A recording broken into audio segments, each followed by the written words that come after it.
40,000 people rallied in Dublin to demonstrate against Ireland's proposed abortion bill at the National Vigil for Life. The government intends to vote on the proposal, called the Protection of Life During Pregnancy Act, in July.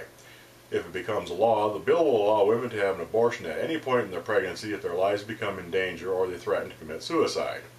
Organizers say that the march is the largest pro-life gathering in Irish history. Most of the country's older generation are still opposed to abortion, but Ireland's youth want to end the practice of Irish women having to travel to nearby Britain to terminate their pregnancies.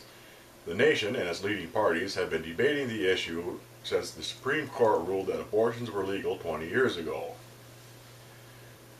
Rebecca Ruffneen of Youth Defense told LifeSiteNews.com that Prime Minister Enda Kenny is saying that it's the Protection of Life bill, but in reality it's about killing babies. The fact is, he's trying to pull the wool over people's eyes and they're not being deceived.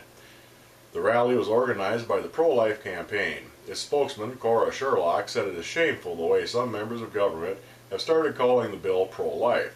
How can anybody possibly say the bill is pro-life when it allows the direct targeting of the life of the unborn child, based on a threat of suicide where there is no medical evidence whatsoever to justify it?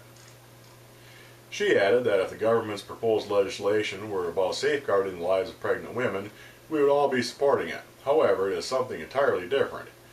What is being proposed is certainly not pro-woman or pro-baby. It is about opening the door to abortion. More and more people are starting to realize that. The government hopes to pass the legislation before Parliament adjourns in July. Prime Minister Kenny expects the government to vote as one on the issue. The rising political influence of evangelicals in Brazil has put the ruling Workers' Party on guard and even led President Dilma Rousseff to appoint an evangelical bishop to her cabinet. It has also made abortion a central issue for Brazil, the world's fifth most populous nation. The Reuters news agency reported that, though belonging to a dozen different parties, evangelicals have begun to act as a caucus in Brazil's fragmented legislature, where only the farm lobby tends to speak with one voice. One televangelist, named Silas Malafaia, recently gathered 40,000 followers outside of Brazil's Congress as a show of support for lawmakers who oppose abortion and same-sex marriage. He told the crowd that gay activism is moral garbage and that Satan will not destroy our family values.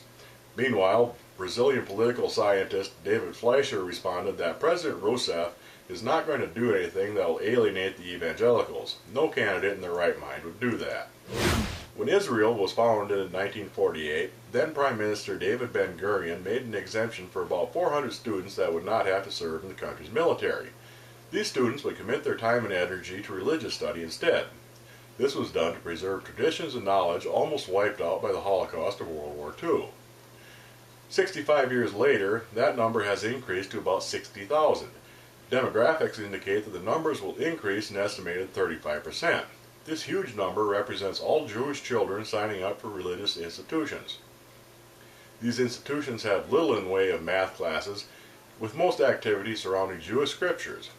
In the real world, this teaches them few skills with which to enrich their community.